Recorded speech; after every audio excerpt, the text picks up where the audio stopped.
Karibu ni shout. Aya. Lady and gentlemen, joke of the day. So, What do you call it when a short person punches you in the middle of an argument?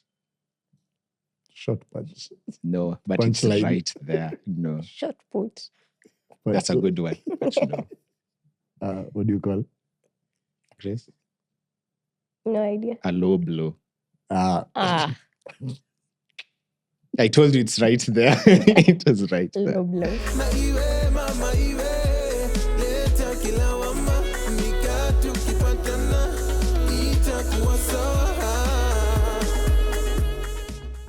Welcome to On a Friday podcast. My name is Ron. I am Pascal. My name is Prowess. Oh, acha hatuja kuintroduce. Relax. Anyway, I assume hamjasikia hiyo. Ama hata tutakat.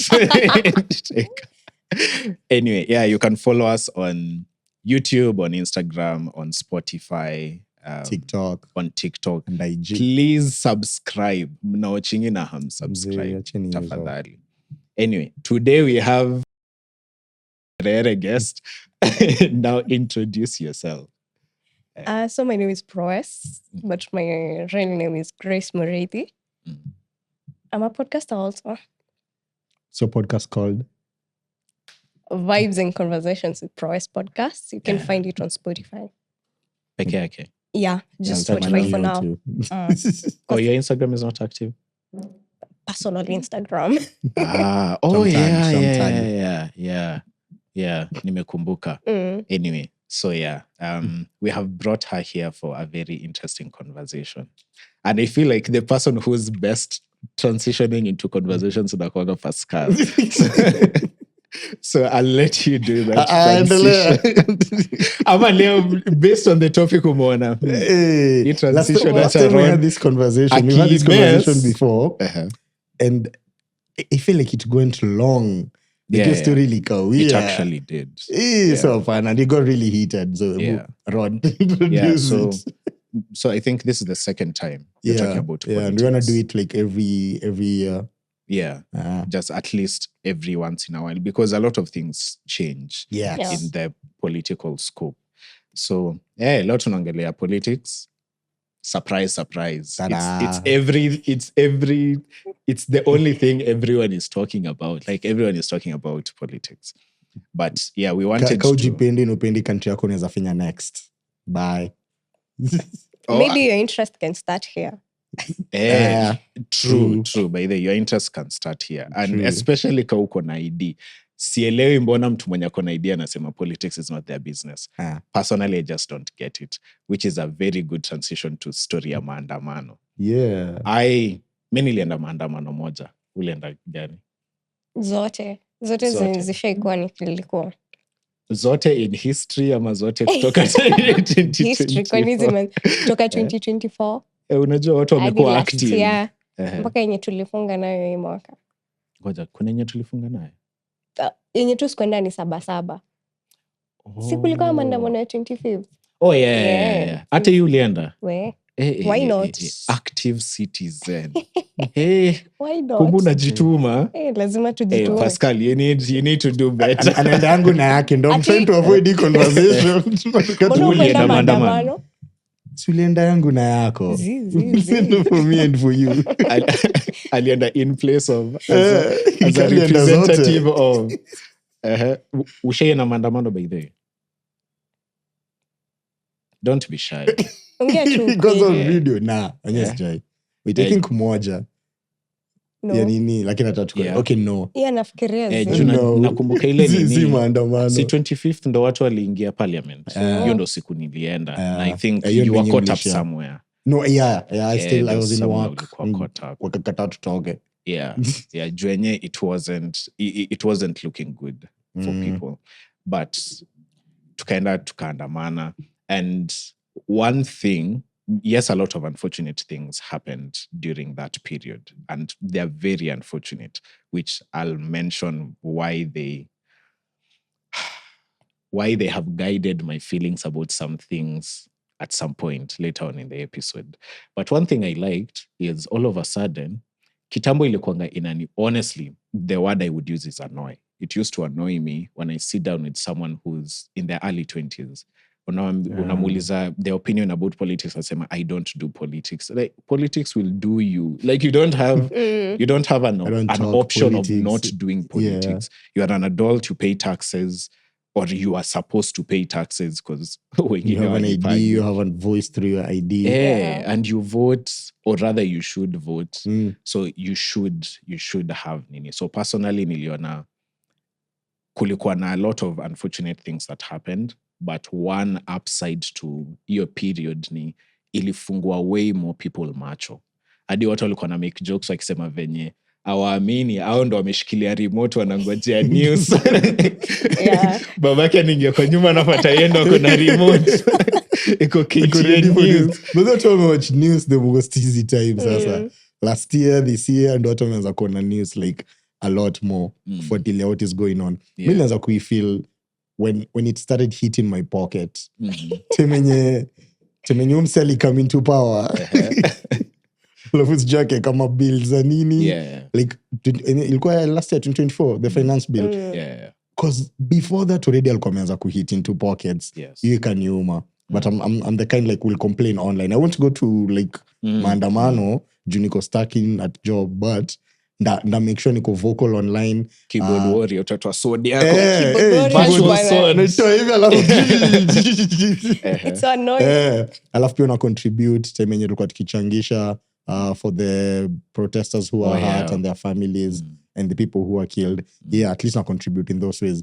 But nilianza all that when it started hitting my pockets. Zile amekujia like I swear dozote it is so fucking expensive to buy shit. Mi bado nakumbuka maziwa na mkate zikiwa 50 bob both. And then now hiyo peke yake itoshi either. Maziwa ni 60, mkate ni 60. Unless uchukue kale kamkate kadogo, kadogo kalikuwa mbao. I was 15. Ilikuanga but then nashinanga nikumbuka hizo vitu like when I was a kid. Alafu naona za course za sahi. And even worse, compared to just juice ukiwa high school, bado imepanda compared to now. So the more he keeps hitting my pocket, the more I'm gonna pull out my keyboard sword and start typing and fighting online. But that's more of mine. Now, Grace, were you always actively invested in? No, I don't think so. Apart from, unajua watu wengi ukuja rise time elections. Then after elections, you guys are... Now, the moment the finance bill was out, kwanza ilianza na the health sector. There's no way you guys are being overtaxed, but when you go to hospital, I'm purchasing services, then tuibe basi, but give us free health services. So you're meeting people in hospitals, people are so stranded, people are dying. Then the strikes left, right, center, the schools, hospitals, nurses. I signed out court. This is too much. So if you're not going to go out, and then there is this narrative where when you're waindangi maandamano or people were not concerned about anything. And then I'm like, if you're not going to go out, ukisema utaenda, mistaenda, who is going to go out then? So I was like, no, I have to go out and fight for others. Kuna waoga kwa nyumba, keyboard warriors, there are people who can't go out. But if I can, why not? Mimi bado ijani hit mfuko because I'm not directly. But the health sector, no. Because just seeing women suffering, especially women, they do suffer in hospitals. Now that's when it hit me. I'm like, no, we have to do something about this. And I don't know why people are saying that going out in the streets is not helpful. Kama tukwenda kwa streets, clearly it is. We've tried activism, we've tried dialogues. Then if you cannot listen to us, I guess we have no other way out here. No offense. Hata mimi mtu wa online protests, I know it doesn't work as much. Because no offense, we've been doing it all along. Uhunya likuwa bullied and yakaipa Twitter. Lakini bado I would actually argue that shows that it has a certain level of impact. Because alikuwa like, you know what, mi si deal na hii drama yenyu, amnipati blood pressure kila siku. Watu wa log out. Just leave social media. Akaamua, you know what, I will not have a Twitter account. Si lazima si must. Vile kalitoa kwa briefing yake. Briefing ya Twitter. Mwenye akaambia social media manager, akamwambia hiyo toa. Exclude. Nisione umeschedule post ati Achana nazo. But in a way it works. Lakini we still need more physical because especially parts za hosi, you by the ndo kitu ingine ilikuwa inaniuma. Hakuna madawa, madoki hawalipwi, interns hawakui like absorbed in wafanye kazi, doki wako ni kiasi, wana sijui how many shift, 24 hour shift. Actually on that point, 12, 18 hour shifts, na bado halipwi vizuri, na amesoma sijui 10 years. Achana hata na kulipwa vizuri, because I've had this conversation with some people, and for some of them, they feel like as long as the conversation is madaktari hawalipwi vizuri, hiyo ni pesa inaenda kwa daktari. Hafeel ni kama inamuaffect. Ni kama venye lawyers wakuja waseme, we are not being paid well. That's a lawyer's problem. Same na teachers. That's not my problem. Let me try to explain to people how it's your problem. When the government doesn't hire enough healthcare workers in our medical institutions, venye umesema, it stretches the few who are there. Now you need to remember, for some of us to grow up with your concept here, doctors are like gods. They have all the answers, you know. So kuna ile status to make a madaktari, but they're also humans. There's this project I'm working on that I'm interacting with the healthcare sector a lot. And one thing I've gotten to learn that's personally scary. Na hiyo ndo ina bridge your gap, in a link between how the government not recruiting enough doctors is your problem. Because again, madaktari, they're human beings. What happens if you work for 20 hours for 3 months straight? You start getting fatigued. But since you still need that money, even though ni kidogo, utaendelea. Now that means, again, the we have ni, they are human beings. I'll come to see you, you're the doctor. I'll come to see you, you have worked 20 hours or 16 hours for the last 3 months. You are fatigued. Umechoka. Haupatiwi leave. Because hakuna mtu wa kukureplace. Unaenda leave, nani yaone hao watu wengine. Not even the quality of the work. Yes. So it's very easy for, first of all, unione just bare minimum. Kuja. Like you're not giving me enough time for you to understand, to comprehensively understand the problem I am facing. Though you know the best treatment to give me. So there's that one. Or two, you know, you understand my nini. Maybe you have all the medical history. Let's work with best case scenario. You have all the medical history. But since you're fatigued, now unafikiria pia you have to see Pascal after this, you have to see Sidrinan, you have to see, you have like 15, you have a backlog of patients waiting for you. It's very easy for you to confuse this and this. So upik hii dawa instead of hii, unieke kwa IV. Ikwe na adverse effects. It's not because you don't know medicine. It's not because you don't know what you're doing. But you are a human being. You are genuinely fatigued. So ukiona watu wakisema, we need more doctors in the hospital, doctors need to be paid more. It is serious because it is affecting you as a Kenyan. It's not story ya jabati, that's a healthcare workers problem. Kulipa watu wamesoma. It affects the quality and healthier people living in that country. Yes. There's a mentality out here with Kenyans. Wakati itaisha, now you're having the doctors, the teachers, but only the quality that these people are giving when they're in effect. Because even once the school fees was hiked, nilikuwa nasikia watu wakisema, si lazima uende campus. There's this notion of si lazima. Sasa na watu wakusoma wenye wamesoma wakiisha Kenya. Alafu anapatia an example ya watu wali drop out Harvard na Oxford University. Akaenda kaza kazi yao. Uko like, calm down. How could drop out from Juja kindly, how could drop out from Juja? Ali drop out Oxford, stand guided. It's not. So not even hiking the school fees, the number of learned people is going to decrease. Comparing to Kibaki era, there was free education. What happened to? Nataka kuniambia nini imehappen? I know inflation and everything else, but when you hike, it's not worth it. It's not really worth it. It's really not. Wange hike to normal prices. And you knew what time mnaona, yes, everything is going up since the COVID era. But now this is stealing. But unakumbuka tukiongea backstage about nini, politics being all about optics. If you notice, what they do is wanaitwa 10,000 to 100, mpige kelele, alafu anawambia okay, tumewasikia, wanakushadi 50. Anawambia si tumewasikia ama namna gani, my friend? Anyway. So for medical, like the medical interns, remember their protests. They had like a lot of dialogues to try and their representatives kuongea na gava, hizi stories za Hussein and just getting hospitals stocked vizuri, because also complained about madawa. Yes. And then nothing happened. So they started protesting. Kumkalienda kulala hapo nje. And actually like Kenyans juu kuna dem fulani upika. Alikuwa anaenda kwa supply ya food kila siku. Yes. Ana crowdsource anaambia watu, any money you have, send it, it's going to feed these people. I remember like now that. Contributing to such things. Apart from just talking online, putting pressure on them online, they need to physically see.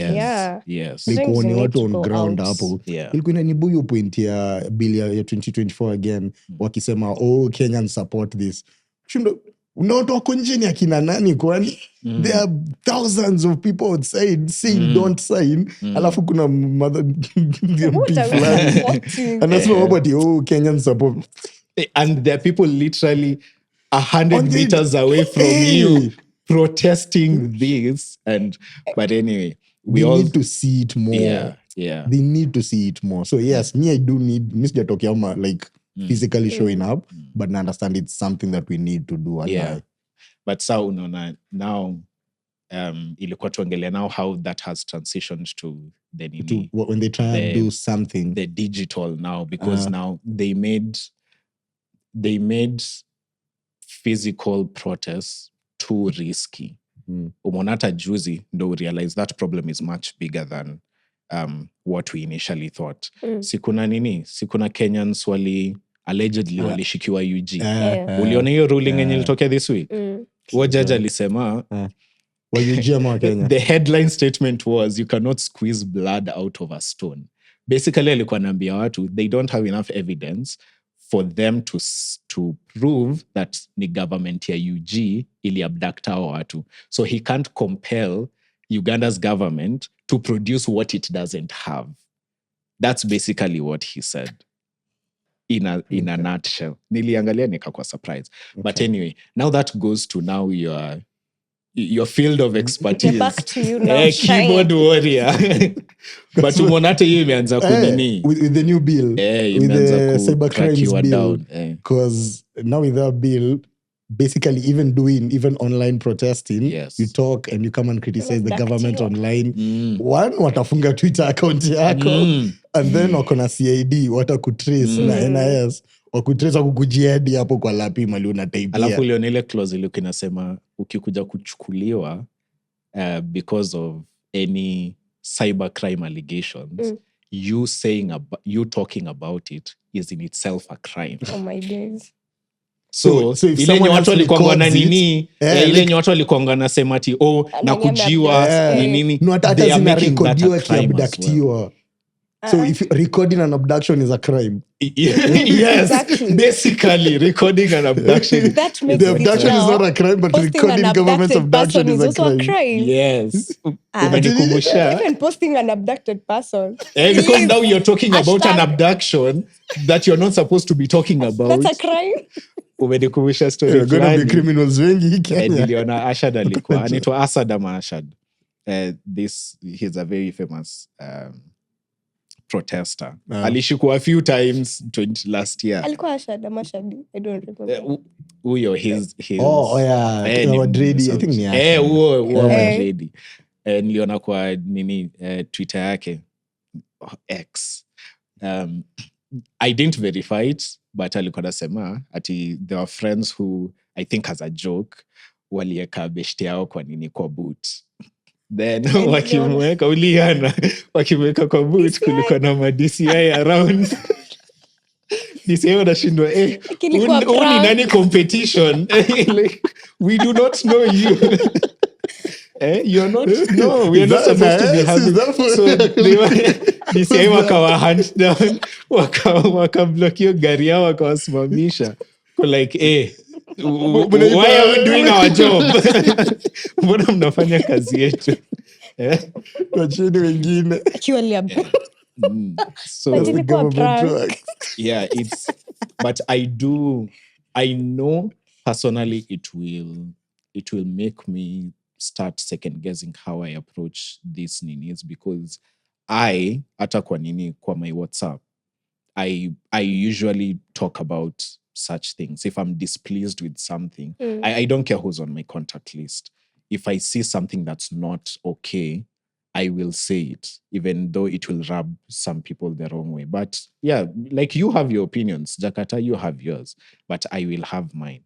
But Sasa, if we get to a point where we can't criticize the government digitally, which goes back to my point, I think that should show you that it has some level of impact, because they can't come after a tool that's not effective. Yeah. They can't. Yeah. They don't want to be told the truth. They don't want to be told the truth. But I don't think they're going to curb it. Trust you me. Watashika watu siku mbili and people are continuing to. Now, after that time, mnakishika watu, the more now nuisance it's getting, and it's getting worse. Yeah, it's going to get worse. Not later reduce. Yeah, because if you're Kenyan word. Stop. Because we're Kenyans on X. No. So you can do, if the whole world inatujua. Exactly. Because if we don't push back against it, then itakuwa kama UG. It blew my mind. It was somewhere late 2010s. UG wakikuwa na elections. Nikiona how, which ilini surprise. Casually, wamezimiwa net siku ya elections. Yani mnazimiwa asubuhi, nika KPLC. Like mnajua vizuri sana. Inawazimia internet asubuhi, inaiwasha jioni. Ndo muone results. Ndo muambiwe haya. It's Museveni for the 5th time or for the 8th time. 20th time. With 60%. By the way, unajua mseme rule Uganda for 39 years. Nasikia mseme amezeeka sahi, like he's getting old, staggering. No MP mwenye alikuwa anashikisha documents. This man that is as a condition and na bado anaingia kwa cheo. So Uganda ni ngumu, hebu tuachie. Kenya it is hopefully wamezimiwa X. Yeah. TZ wamezimiwa X. But hopefully we don't get there, because now when I imagine how will you be at awares Pascal, like awezi enda tu online useme by the kitu enye wakizima net naenda protest, si kazi yangu imeisha online. Revert back to original format. Watu watarudi kwa barabara. Trust me, wakizima things won't be good. But something to think about, what changes do you even think they can make that will show an impact to us? The more we keep protesting, we go to the streets, we protest online. Is there any change wanaweza make na ikuwe impactful? Juta protesta kama shuffle government. To protesta kama vute CEO fulani wa parastatal la replace na mwingine. To protest asisign bill. Lakini asisign the main bill alafu anze kuzipitisha zikiwa ndogo inside other bills. By the I don't think what impact. I don't know about the two of you, but mimi nilikuwa very offended when Kimani Ichung'wah alisema hiyo stuff. Niko like, na unasema sireta mngekaa na bedroomish. Like unakuja publicly kusema okay fine, we killed you for sijui how many months, but nothing changed. We just divided it into 4 bills and we passed them. And they still passed the same thing. Look to me, let me see you have to change anything. Nothing is ever going to change. And people actually died. Muna kitu yenye ilikuwa inaniuma ni now I don't understand why some people didn't see that angle. In the history of demonstrations that I've witnessed in Kenya, last year 2024 was by far the most peaceful. Like you genuinely just saw young people on the streets. They're just genuinely tired. Hawajakuja kurusha mawe, hawajakuja magari bado zinapita, like everything else is fine. Maduka zimefunguliwa, hakuna nini. Watu wamebeba maji, maji flag na simu. Then you even start... Hata wizi haikuwa, alikuwa toko nibiwa phone tao. No one. I was in town katikati hivi. No one umeshika simu kirekodi hivi. Na unaenda home. Kuna dema aliangusha iPhone yake tao. Na okotewa. Akaokotewa ikapatikana. Akarudisha iPhone. Imagine, iPhone, mtu aliokota. That's how genuine those protests were. Yeah. But I think that also rubbed the administration the wrong way, because if you are too peaceful, then they can't justify retaliating. They can't justify force. Yeah. So they need to introduce chaos for them to. So mimi kitu yenye personally ilinisumbua ni people who have come to just voice their nini. And good thing ulikuwa kwa hiyo maandamano.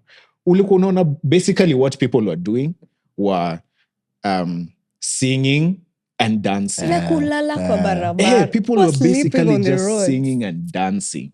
Ilikuwa a huge ass rave in the middle of CBD. With little alcohol hata.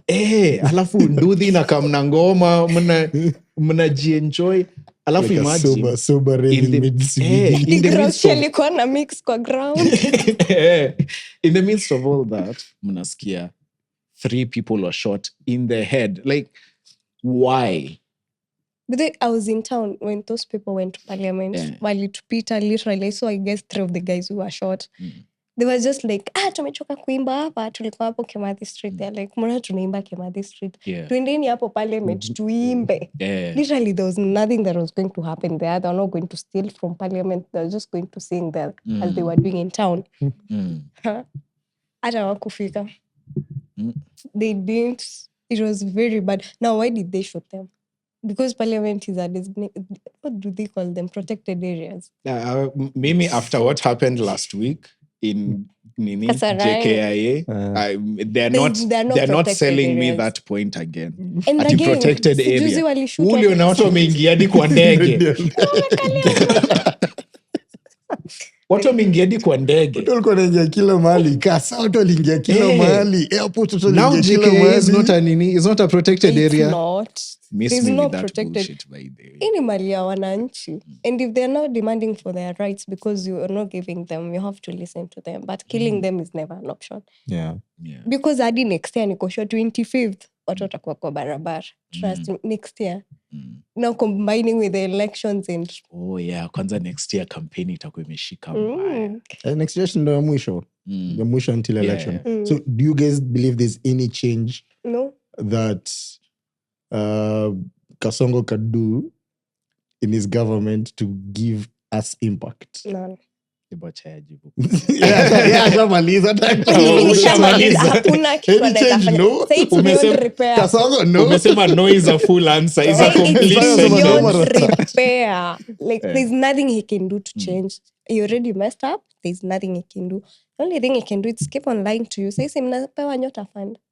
Do you know that people were going to be bought with that fund? Goja Nyota Fund again. Actually, I miss it. I just saw people lining up.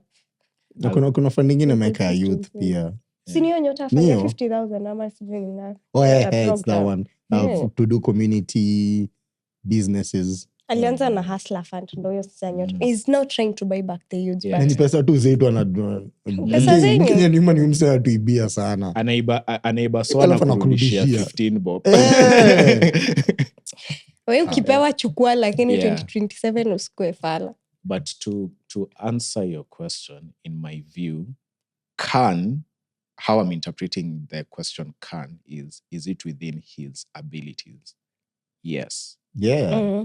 Yes. I personally believe it is. Because hata venye tulikuwa tunaongea backstage, mbona nasema backstage nikai ni stage.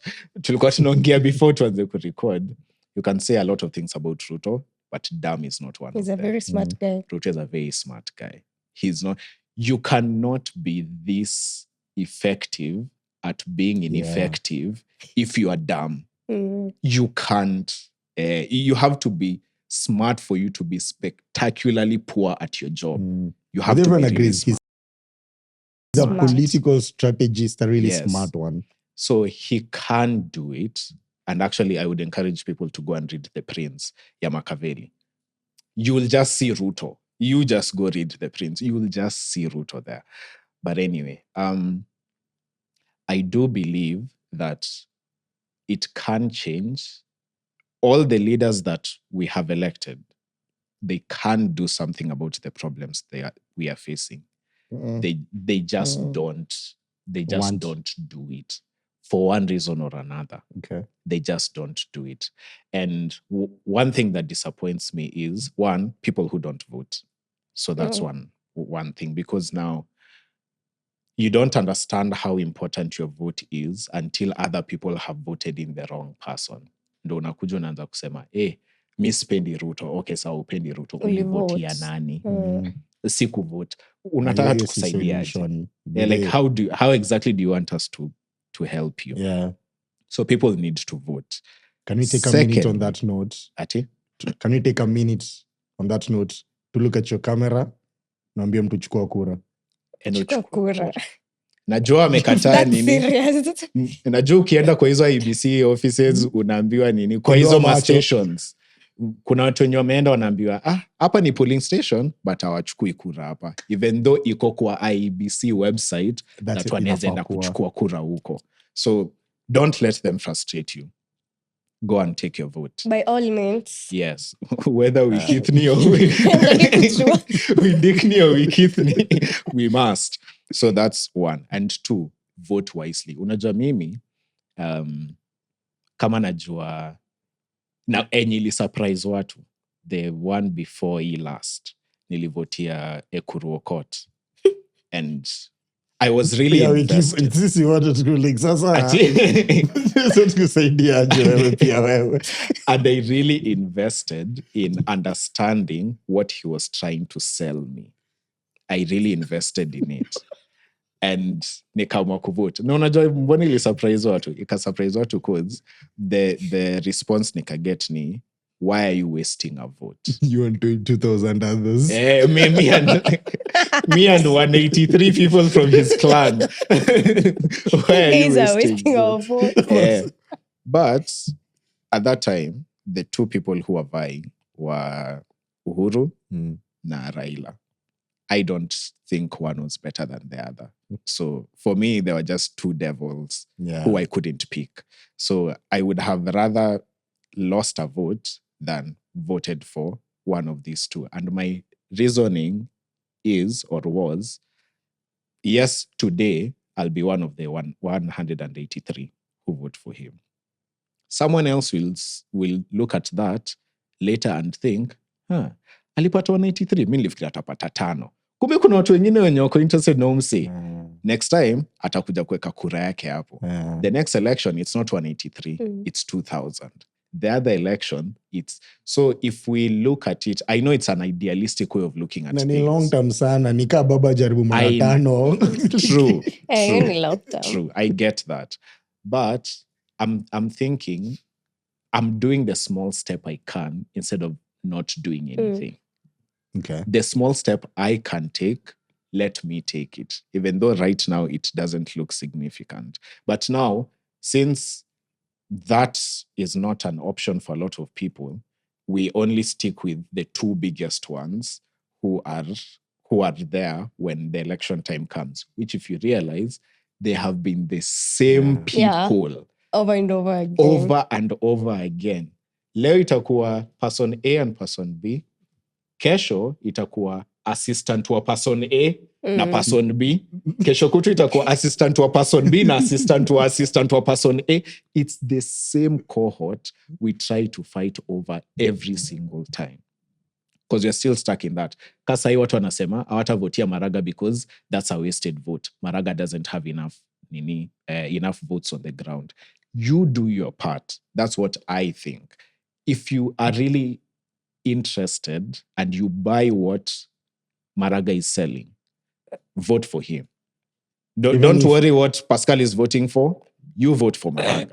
But to add on that, how about, sasa, we have to have 2 people first. Achana na wengine wa kugawa kura. By the way, most of these people wanakuanga kugawa kura. So for us to succeed in 2027, we already have person A. How about all of us? Si tuliamua tunaenda protest, sisi wote signed opposition. How about we come with our opposition now? Achana na hii opposition ingine yenye imekuwa. Because we've been fighting the government for the longest now. It's almost 3 years. How about we come up with someone, one person, si wa kugawa kura. Kila mtu anajua anaenda kuvotia this person. That's how only we're going to succeed in 27. Otherwise, tukigawa kura, person like will 2030. Take. But it's true, because if you do, by what you're saying, it's an idealistic plan where we all, like, everyone gets to participate, even if progressively we'll get there. But the next 5 years are gonna be, after 27, they're gonna be tough. And you're going to be the new parents. Here's what I'll ask you. So can we just all unite on one and to one person A? That's the only solution. Yeah. One We person. If person like goal ni one term. Kama hatuna huyo mtu mmoja, tukweni ready tu mpaka 2030 na huko tutangangana. Kwanza ameruka story ya 2030. Don't even make me remember that. So now if we don't here's how I'm looking at it. Yes, whoever we choose, who's not part of this two, will be considered mtu wa kugawa kura. Yes. So I think if we choose one person wa kugawa kura, then to invest in that person, whether atakuwa whoever they'll be, that will be will think makes the most sense. Tuchukue mtu moja wa kugawa kura. Because I would argue we've had that same mentality ya tusigawe kura ever since whenever. 2022, that didn't change anything. 2017, that didn't change anything. 2012, that didn't change anything. Because we were like, staki kugawa kura, between person A and person B, person A seems worse. So instead of kugawa kura, let me just bring in person B. Ideally, they're the same person. Yeah. Ideally, they're the same person. They're always the same person. So again, we have been choosing from the same cohort for the last 25 years. But now I feel like we have 3 choices. There's Now, person A, and there's person B, there's person C. Wenye tunajua spa now. So how about, we're very smart people. How about we look like we're supporting person B, but become person C. Tunajua tuko kwa person C. Utashtuka watu wakimvotia utapata uko peke yako. Nenda ambia tu Maraga na Mtata mshikane, msigawe hizo kura tafadhali. Msigawe. Hapo si Matiangi na Maraga ndo wanafaa kukaa chini waongee. Wajua nani tunagawa kura. Matiangi na Maraga. In all honesty, hao ndo watatugawisha. Mimi in all honesty, as Ron, I am not voting kwa kampeni Maraga nani yuko. Matiangi. Personally, I am not. Me too. Sawa. Mimi I am not voting for Matiang'i in any way. I see a lot of sense. Na I think mali Maraga alinibeba ni nini ile overturning ya nini ya elections. I think hapo ndo mali alinibeba. But malimiana ni akiamua kuweka nani Matiang'i ka vice. Imeisha hivyo. Ama cabinet secretary ama sijui pewe nini. For me ndaanza kufikiria one time kurokota tarudi. We. But then did you see someone do this thing? There's someone who made a statement ati kama hii ndo sijui nini I better vote for this same person. Kama ndo mentality mko nayo watu kamuliza, now you think you're punishing us because you're voting for this person. When you don't I have voted and die then. Because you're still like you're gonna live here bado. Si kupunish. You're not punishing anyone. Last have you felt like your previous votes counted? Wewe as Pascal? No. Made sure establish zangu zilikuwa wasted votes. No, I haven't. Why? No. First of all, why do you vote? To get better economic progress. Like Bude Mwangalia, someone who will get Kenya to be top 3 in Africa. Like you to know, honestly, that's how I look at it. Like who can help Kenya grow economically to go as good as Egypt, Ethiopia, and even better than Nigeria. So I assume you read manifestos. A bit. unasoma exam half na alafu unaingia exam na goal go focused. like this. Have you felt like your previous votes have made a difference? Yeah, because zilikuwa opposition for a while. Yeah. Until we happened. Yeah. So we were like, why did I vote then? Yeah. Ulijivotia. Yeah. Actually, it's like you voted. That's why now you're saying A and B. Eventually, wataungana. Yeah. Tutaungana. So Alafu next year wako sana. Alafu now they form the two opposition meanings. Now you people just are have to political vote. cousins. Yeah, They're political. So the draft is the same. Yeah. It's a system. It's a whole system. So it's either we get a person C or another one. the system continues. Because when you menikumbusha Pentagon, I'd forgotten about hiyo. Mimi Pentagon is a very fresh memory. Watu wakisema story ya sijui ati because there was a whole buzz around Pentagon. You know time that's actually how I'm sorry, my younger self. I was stupid. That's how I learned that a 5-sided figure is called a pentagon. That's how nilijua, because it was 5 leaders, like walijileta clique ya mtu tano. A 5-sided figure is called a pentagon. That's how I mastered that. That's how I mastered. So it has been very fresh in my mind, and that's why watu wakikuja sema venye sijui Raila will keep Ruto in check. Sijui niko like, nah. Did Pentagon just never happen? Like they were friends Nicole Panga all the way from 2007. This is a whole draft. Wanaenda sawa kitiko. Wakitiko like tulisema ni wewe mpaka hapa. Anyway, kuna story ulikuwa nipe. Wewe, do you believe he has counted? Well, clearly zangu zilikuwa wasted. They don't exist. Zangu zilikuwa part of the clan. Last question. Tukimaliza, then we do a game. Yeah. So we're recording this in 2025. Yeah. Next year, but we're going back to elections. Yes. As a country in Kenya, 2027. And another big thing that happened in 2025 is we lost Baba. Yes. So RIP, Raila Amolo Odinga. He'll not be in the next elections. He's been in all other elections since 1990s. He has been since we were born. He has been our equivalent of Museveni, just on the other side. Just on the other side. Anyway, he's fought for long. For life since we were born. Yeah. So, how do we think that election is gonna look like without that opposition kingpin? Without Raila, just how do you think the next election is gonna look like? How do you think Kasongo's gonna play by? Chris. Number one, I'm so sure he has a structure already.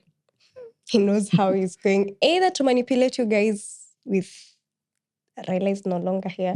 So guys, sympathy votes might work. Or that's why we get to see now the true colors of the opposition. The true colors now, these other people. You know, right now there's a very big rift between Babu. We know who's this other guy, this Senator Sifuna. You see, no, everyone. Chana na Kasmuel, sasa ule. He called him out with Juicy. Akambia Sifuna kama he doesn't want to be part of ODM. What do you know about ODM now that you're coming to talk? By the way, Kasmuel, go back to music. Music was your thing. So we're going to get to see the true colors of these people. And again, kutakuwa na vita, of course, amongst them, because now they have, as much as they pointed out Oburu doesn't play a big part in that. Oburu is a caretaker, just kupeana to the next. The thing might come up is many other multi-parties. Tunaweza tokea, mtu atatoka, ajitoe. So, but the thing is, for the longest now, we've not been having them as the opposition. We are the opposition. We are the opposition, yeah. So hawa, ni either waungane na sisi, ama watafute all other ways kutubaia. All of them are going to use sympathy votes. Just know, hiyo itawak. Guys, you know, Baba was supporting me. We lost Baba. Everyone now will try to come up with Baba's name. Now that's the name. You see, they're all going to fall under the masses of the name. As much as he's not alive, he's still alive. His name is still alive. So I don't think it's either they use his name, ama they come up. Now kila mtu, kama ni Babu Wino akijitoa, akuja na pati yake now. I don't know. Baba was there to unite all of them. Yeah. Like, but the ODM used to have his wrangles, but alikuwa anashikisha kila mtu line ya yo huyu ndo huyu utafanya hii kazi. Alafu you couldn't survive without him. Ukitoka kama Babu Owino unatoka aje? You have to stay behind Baba for you to exist. Now it's either most of them are going to fall, use sympathy, or let's see what happens. We're also waiting for that. What did you call it? Personification politics? Yeah. Because his personification politics. Like they make something like that. It must have been smart. Like he expects he was my view is he was ODM. Yeah, There's no ODM without Baba. My prediction is ODM. It's a matter of time before it collapses, or it becomes a shell of itself. Unaona venye KANU is equal, but it's not. KANU is there, but it's a shell of its former self. It's not there anymore. So election 2027 without him. Umesema still alive. Mercy Masika came to mind. I'm nasikiza Mercy Masika. Ngoma zake zilikuwa zinaanza na still alive. Oh. Okay. Anyway, you have to produce a checker. I'll take that one. Anyway, high school anyway, I think, and again, I said this before, if a guy has a girlfriend and a side chick, then my advice for the side chick is don't usipande. Webaki position yako. Because ukitoka, now umefeel girlfriend position, ukacha side chick position vacant. And most of the time, more often than not, voids get filled. So I'm not buying that now that I don't believe that now that Raila is not there anymore, there won't be an opposition. There will be an opposition. That's my guess. And which brings me to the problem I have with Kenyan politics. You have umesema. We have personified politics instead of basing it on policies and ideologies and ni sera gani anatuuzia. One, it's all about optics. And more importantly, it's where these optics are coming from. Again, using Raila as an example, ilikuwa Baba akisema. Baba amesema. Whatever alisema is not the issue. Baba amesema. Which I think is the problem, because a person can't be right 100% of the times. And I genuinely think Raila had gotten to a point where he was like a demigod. He was above mortality as far as in people's minds are concerned. And I think my suspicion is, of course, I didn't know him personally, but my suspicion is there's a very real possibility that even that got into his head.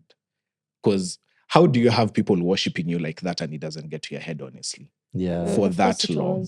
I don't see that being humanly possible. When he got sworn in as people's president, exactly. And people that support him, stand by him. Na nilikuwa naambia Grace hapa tu recently.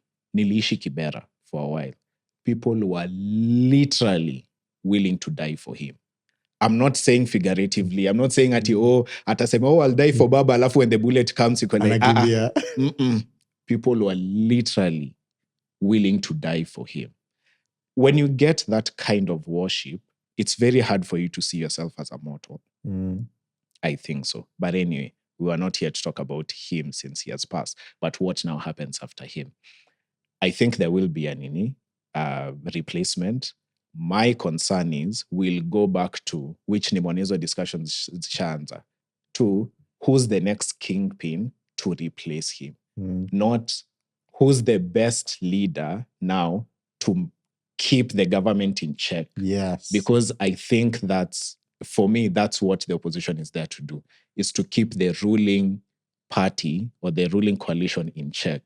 People are not asking who's best fit to keep this government in check now that Raila is not there.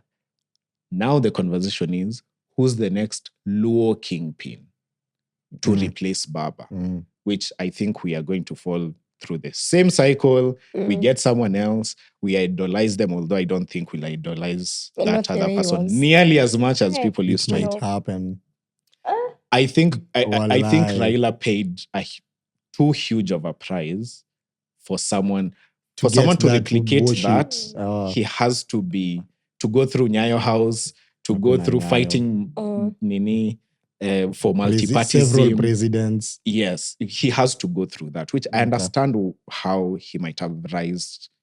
He might have risen. Where Rusongo? He might have risen to that level. But now, Sioni, after the political climate is all different. Yeah. Okay. We are no longer living in a 24-year dictatorship anymore. But we have like modern issues, Bado. And what I admire, and I'm going to miss about him, about Raila, I feel like he used to adapt. He fought for multi-party when it was an issue. And yes, he suffered the price for it. And then Taimia Constitution, he also fought against that. ODM, Orange was a no. Chungwa. And they won. Chungwa na banana. Because they won the first time with no. Was it 205? 7. 205. 7. Yeah. Kulikuwa na nini? Kulikuwa na 207 ilikuwa election. 2010 ndio the one ilikubaliwa. 2010 they won. Kuna moja ilikuwa 205 before. Yes. I think like the first constitution ilikuwa wa amend constitution akakataa. Yeah, and then after hapo ndo Kibaki akawavuta wote. Like nimewaachisha kazi wote. Yeah. But as in he did adapt and fight. And then now again when coming to Uhuru and Ruto, he still adapted and still fought. I feel like hatuna anyone who will speak through the fight Evo. So even if we're gonna get a replacement, kwangu naza kufeel vibaya, it somehow feels like itakuwa mtu one term. Like anakama na position for one term. Sorry, ilikuwa 205. Ilikuwa 205. Yeah, the first referendum. So we get the next opposition.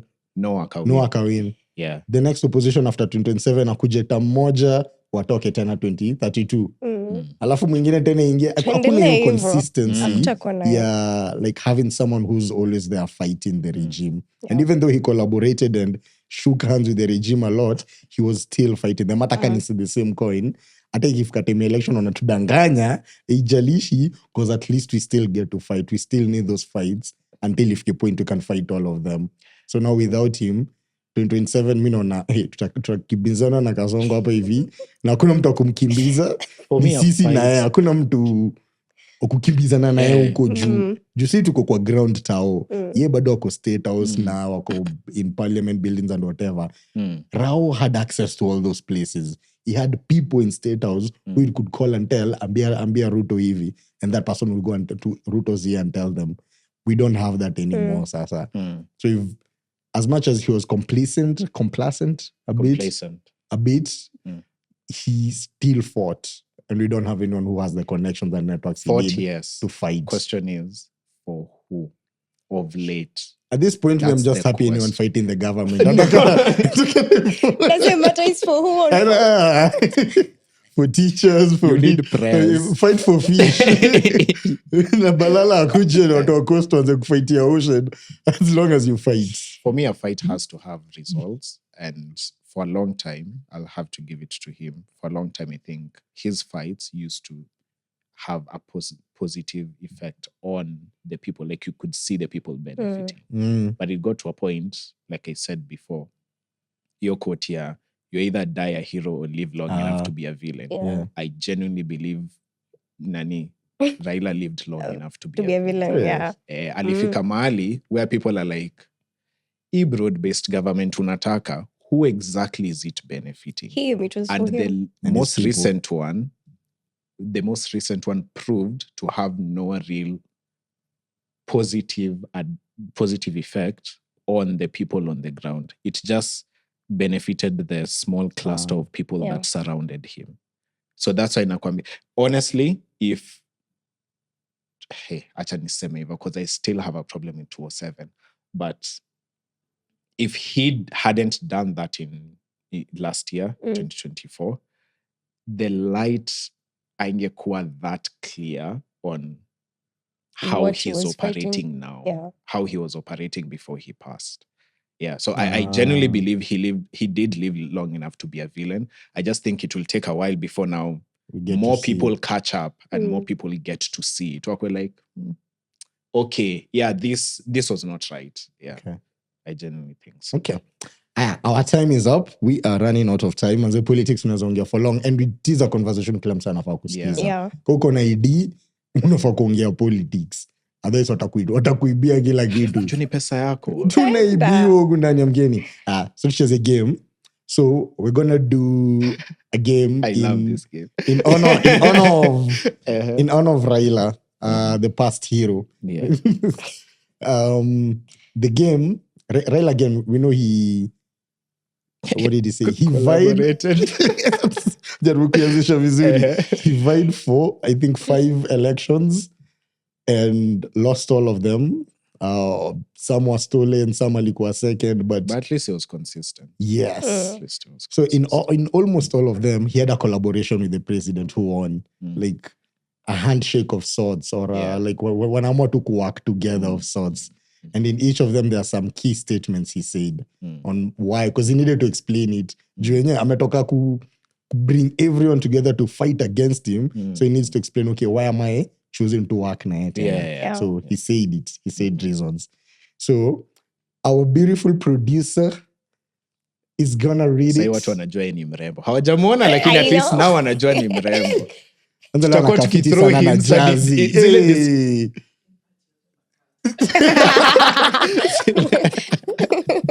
Cat kitu. So tutakuwa tukidrop hints hadi wamjue ile description ya polisi, describe the assailant. Producer wetu adredi leo atatusomea. So and then we get to guess which era president is collaborating with. Yeah. Okay. Kofiti? Kopa.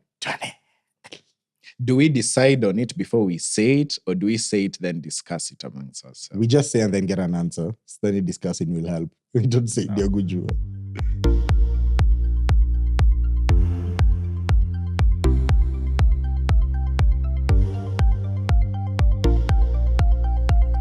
Raila once said, Mko na answer? To end division and foster economic progress. Yeah. Chris? Kibaki, I don't know. Kibaki. It was a really divisive moment. Maybe I'm thinking Kenyatta because of the final part. Kenyatta. Uhuru. Because of the last part of that statement. Economic progress. That's what I'm suspecting. For division, I'll go for Kibaki. Let's say Kibaki. Kibaki. Uhunye. You're right. Who was it? Ni Ruto. Oh, Moi. Okay, to be fair, I wasn't old enough to know that, but anyway.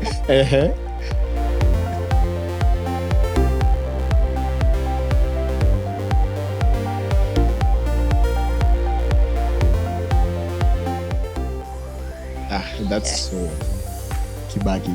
Yeah, nice. After 2007. Yeah. Okay.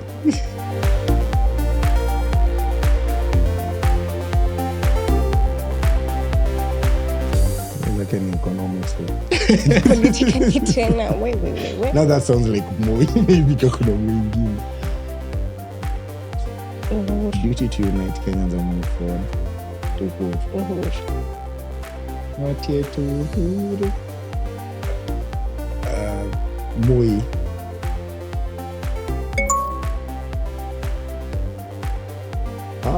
Okay. Honestly, in all honesty, I didn't know. How she looked at me gave it away. Like aliniangalia like, you should know this. Uliambiwa, don't play the game, play the person. Aliniangalia like, you should know this.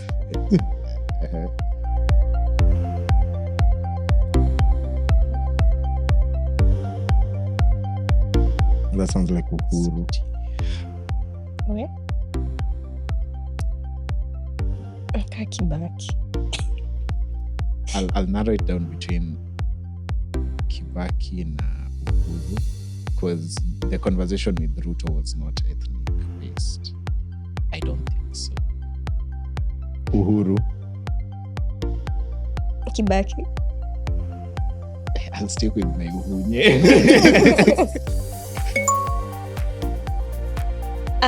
Walai. We should do more research.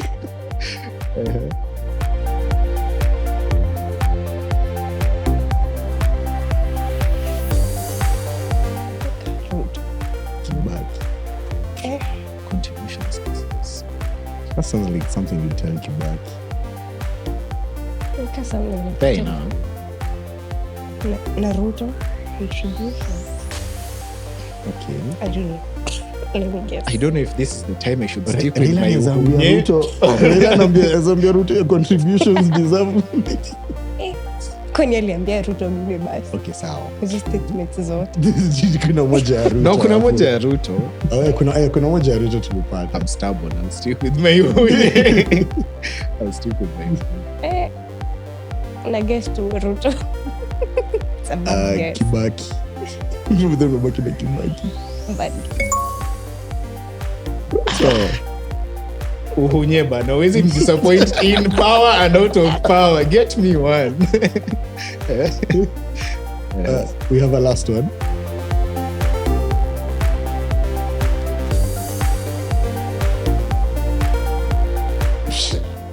Sounds like how he lies about everything. definitely inakaa Ruto hiyo. Betrayal never betrayal. Alafu ngoja. Hii kote venye nimechange from Uhunye alafu anse ikuwe Uhuru. It's between the two actually. Uhunye na Ruto. Ama Ruto. Betrayal. Time ya Uhuru ilikuwa betrayal. I would say Ruto. Because he must come out to defend Party Ruto. And everyone else would say that's a betrayal. Yeah. Ruto. Wewe? Ruto. Ruto for the win. Yeah. I was right ku disband Uhunye from mine. Atakudisappoint hadi lini? Yeah, I know he has disappointed me now. Yeah. The guest for the day. Winner gets gifts. No thanks to on a Friday. When Naruto. When Naruto. By then you point here Naruto. This is the only thing that makes it sweet about all that. Not Ruto. Can't be Ruto. So it's been On a Friday podcast, manze. Catch us on Spotify and on YouTube. You can see us on live. Like video on YouTube. Yeah, see live. Where? Live. But as in, you can see us. Grace to Tamto, happy live. Where? If you're watching on YouTube, manze, like, subscribe. Watching on Spotify, like, subscribe. Or also catch us on IG and TikTok. Yeah. On a Friday pod. Yeah. Where can we get your pod again? On Spotify. Vibes and Conversations with Prowess podcast. Nice. Na anakuanga aggressive. Usione tu amenyamaza hivi. Hey, man, she's a strong, independent woman. Should No, get guys, on a I'm just a conversation. baby. I'm just a baby. Go, father. Just a baby girl. Anyway, till next time. Chukua Kura. Please, usikate kwanza. See by Chukua Kura. Chukua Kura. Tafadhali. Cheers. Cheers, guys.